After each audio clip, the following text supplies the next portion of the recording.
শাকচুন্নি শোন, আমার খালা ডাকিনি আমাকে তার পাহাড়ে দাওয়াত করেছে। আমি কদিনের জন্য ডাকিনি খালার কাছে যাব। এই কদিন তোর সাথে আর দেখা হবে না। কি বলছিস পেতনি বান্ধবী? তুই আমাকে একা রেখে তোর খালা ডাকিনীর কাছে চলে যাবি? এটা কেমন কথা? তুই কিন্তু এটা মোটেও ঠিক করলি না। তুই তো খুব ভালো করে জানিস তোকে ছাড়া আমি থাকতে পারি না। আর তুই কি না আমাকে একা রেখে চলে যাচ্ছিস? আমাকে সাথে নিয়ে গেলে কি ক্ষতি তোর? আমাকে নিয়ে গেলে তো দুজনের একসাথে পাহাড় ঘোরা হয়ে যেত, আবার আমার একা একা এখানে থাকাও লাগতো না। তুই আসলে একটা বোকা। আমি তোকে নিতে পারলে রেখে যেতাম নাকি? আমারও তো ইচ্ছে করছে তোকে সাথে নিয়ে যেতে, কিন্তু আমার ওই ডাকিনী খালা শাকচুন্নিদের একটু পছন্দ করে না। শাকচুন্নিদের দেখলে তেড়ে আসে মারতে, তাই তো আমি তোকে সাথে নিতে পারছি না। তোর ওই ডাকিনী খালা শাকচুন্নিদের মারতে আসে কেন? কারণ আমার ডাকিনী খালার শাশুড়ি ছিল এক শাকচুন্নি। সে খালাকে খুব অত্যাচার করত, তাই তো খালা ভূতপ্রেত সমাজ থেকে সেই দূরের পাহাড়ে গিয়ে একা বসবাস করে। আর শাকচুন্নি দেখলে খালা কেঁপে যায়। যাই হোক, তুই কোনো চিন্তা করিস না, আমি 2-1 দিন থেকেই চলে আসবো। এই 2-1 দিন তুই একটু এদিক ওদিক ঘুরে কাটিয়ে নে। ঠিক আছে, তাই নেব। তুই তাহলে যা এবার। বাবা, মা, দেখো রবি এসেছে। কেমন আছিস রবি তুই? আমি ভালো আছি মামা। তোমরা সবাই কেমন আছো? আমরাও ভালো আছি।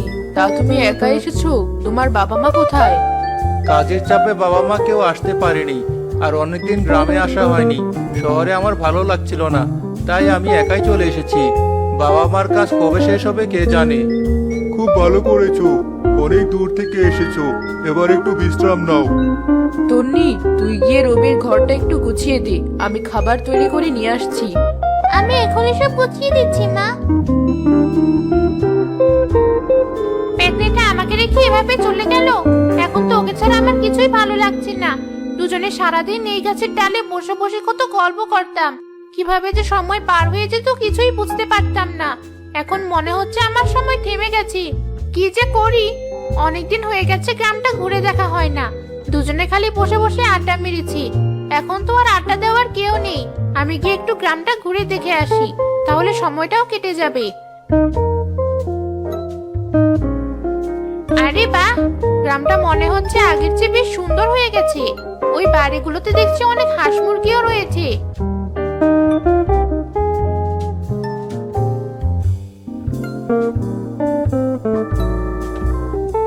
অনেক ঘুরেছি, এবার গাছে ফিরে যাই। অনেকদিন পর একটু ঘুরতে বেরিয়ে ক্লান্ত হয়ে গেছি, একটু ঘুমিয়ে নেই।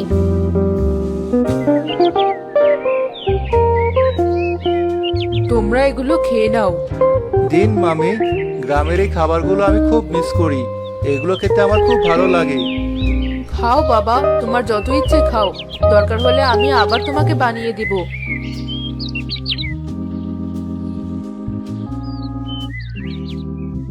আচ্ছা রবি, তুমি তো আমাদের গ্রামের অনেক কিছুই খেয়েছো, কিন্তু তোমাদের শহরের কোনো কিছুই আমি খাইনি। আমার খুব শখ করে, তুমি আমাকে শহরের কোনো কিছু বানিয়ে খাওয়াতে পারবে? কেন পারবো না? আমরা আমাদের বাড়ির ছাদে সবাই মিলে কত বারবিকিউ পার্টি করি। সেখানে তো আমরা সবকিছুই করি।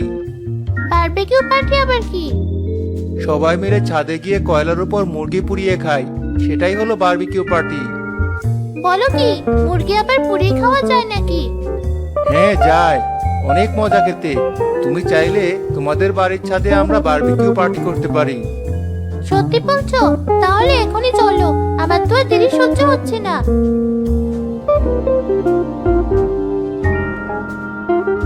তারা সবকিছু নিয়ে বাড়ির ছাদে বারবিকিউ পার্টি শুরু করে।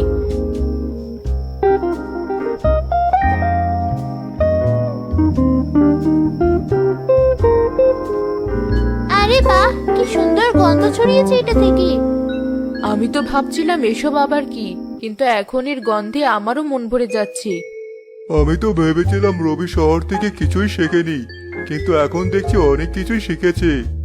হ্যাঁ, এটার গন্ধ যেমন সুন্দর, খেতেও তেমন মজা।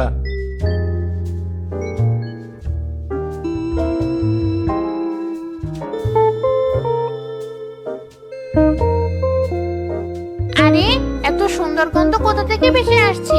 এই সুন্দর গন্ধে তো আমার ঘুমটাই ভেঙে গেল। গন্ধটা অনুসরণ করে একটু দেখি তো কোথা থেকে এই গন্ধ আসছে।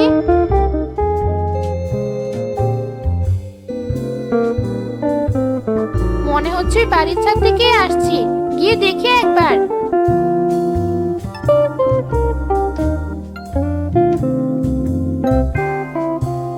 এরা আবার এসব কি করছে? মুরগি এভাবে পোড়াচ্ছে কেন? এই মানুষের বাচ্চাগুলো আবার পাগল হয়ে গেল নাকি? যাই হোক, গন্ধটা বেরিয়েছে খুব ভালো। দেখি আগে ওরা কি করে।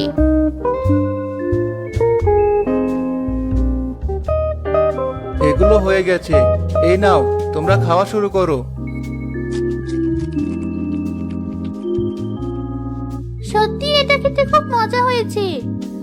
আরে সত্যিই তো খুব মজা হয়েছে, এমন মুরগি আমরা কখনো খাইনি।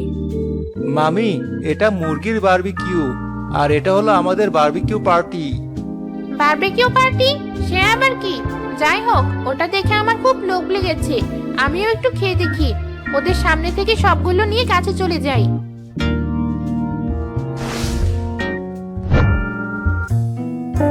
এ কি, এখানে তো কতগুলো বারবিকিউ ছিল, সব গেল কোথায়? কি জানি, কিছুই তো বুঝলাম না।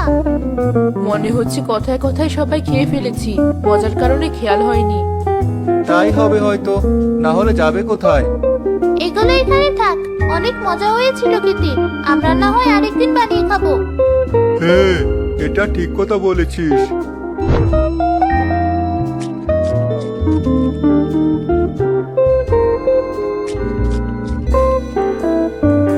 বাহ, কি মজা খেতে এগুলো।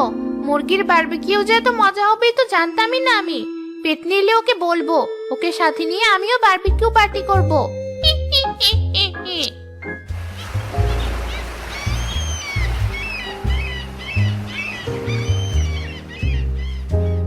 তন্নি চলো, আমরা একটু ঘুরে বেরিয়ে আসি। ঠিক আছে, চলো। তোমাদের বাড়ির সামনের ওই গাছটা তো বেশ বড়, চলো এখানেই বসে দুজনে একটু গল্প করি। না না, এখানে বসে একদম গল্প করা যাবে না। এখান থেকে তাড়াতাড়ি চলো। কেন, কি হয়েছে? ওই গাছের নিচে বসে গল্প করলে ক্ষতি কি? অনেক ক্ষতি আছে, তুমি তো জানো না।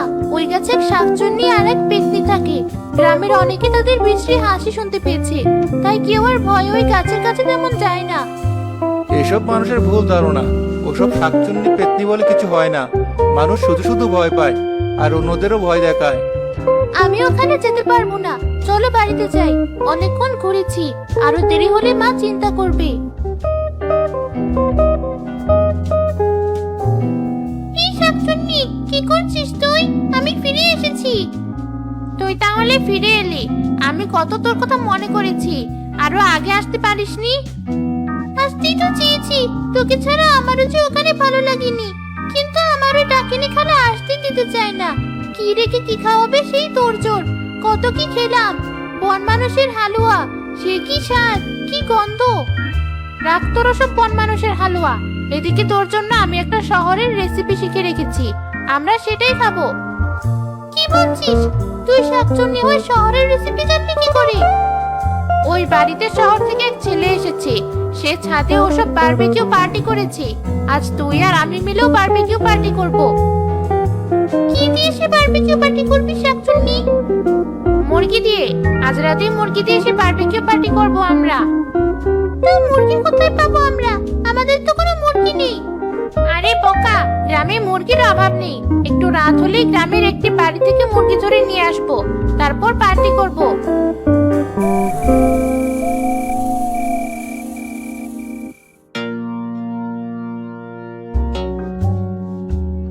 এই পেতনি, অনেক শুয়ে থেকেছিস, এবার চল মুরগি ধরে নিয়ে আসি।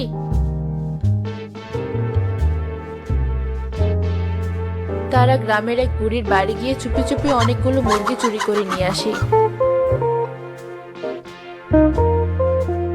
মুরগি তো নিয়ে এলাম, এবার কি করব? তুই এখানেই থাক, আমি গিয়ে ওই বাড়ির ছাদ থেকে বাকি জিনিস নিয়ে আসছি।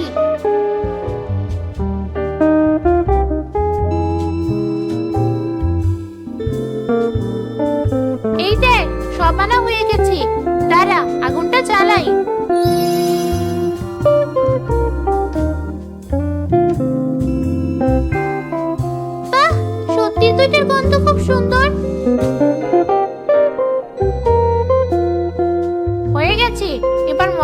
দুজনে খাই।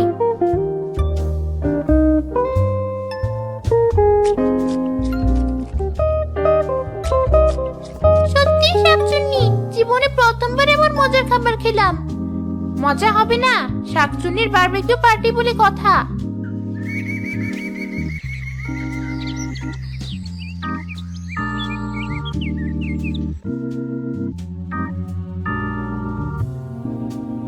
আমার মুরগিগুলো সব কোথায়? কে আমার এত বড় সর্বনাশ করলো? এতদিন তো জানতাম এই গ্রামে কোনো চোর নেই, তাহলে কে করলো এসব? আমার এত স্বাদের মুরগিগুলো কে নিয়ে গেল? জানো, গ্রামের বুড়ির বাড়ি থেকে নাকি মুরগি চুরি হয়েছে। সবকিছু সাবধানে রাখতে হবে। আমার মনে হয় পাশের গ্রাম থেকে এসে কেউ চুরি করে নিয়ে গেছে। বাবা, মা, আমাদের বারবিকিউ পার্টির সব জিনিস ওই গাছের নিচে পড়েছিল। আমি আর রবি ঘুরতে গিয়ে দেখতে পেয়ে পরে নিয়ে এসেছি। তার মানে চোর আমাদের বাড়িও এসেছিল। হ্যাঁ, কিন্তু কোনো কারণে হয়তো নিয়ে যেতে পারেনি। আমাদের এবার সত্যিই সাবধানে থাকতে হবে। শাকচুন্নি, আজ আবার আমার বারবিকিউ খেতে মন করেছি। তাহলে চল আজ আবার গিয়ে কারো বাড়ি থেকে মুরগি নিয়ে আসি। এবার তারা সেজুতির বাড়ি থেকে মুরগি চুরি করে নিয়ে আসে আর আগের দিনের মতোই পার্টি করে।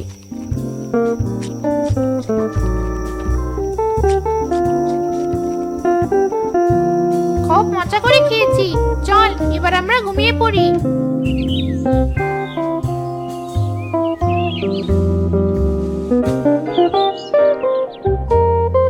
মামি, এই দেখো, আজও ওই গাছের নিচে আমাদের এসব জিনিস পড়েছিল। কি বলছিস? এটা তো খুবই চিন্তার কথা। আবার বাজার থেকে শুনে এলাম আজ নাকি সেজুতির মুরগি চুরি হয়েছে। ওই গাছের নিচে শুধু এসব পড়েছিল না, অনেক হাড়গোড়ও পড়েছিল, কালো ছিল। আমরা তেমন গুরুত্ব দিয়েছিলাম না তখন, কিন্তু এখন বিষয়টা ঠিক মনে হচ্ছে না। মামা, তোমার মনে আছে আমরা যেদিন বারবিকিউ পার্টি করেছিলাম সেই দিন হঠাৎ সব গায়েব হয়ে গিয়েছিল আর আমরা ভেবেছিলাম খেয়ে ফেলেছি? হ্যাঁ, তাই তো। তার মানে ওই দুষ্ট শাকচুন্নি আর পেতনির কাজ এসব। দাঁড়া, দেখাচ্ছি মজা।